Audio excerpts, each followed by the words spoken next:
Hey everyone, Ryan Palma with Sustainable Lumber here.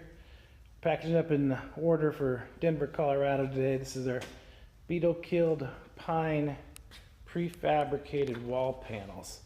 So these are all the boards that are too short to make our Beetle killed pine tongue and groove paneling. So we cut all the defects out into smaller pieces, and then we glue and staple them onto a plywood backer board.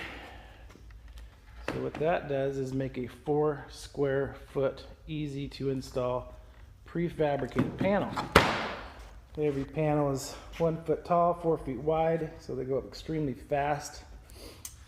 Great for commercial jobs that are under a time crunch, but just thought I'd show you these colors. They're just absolutely stunning.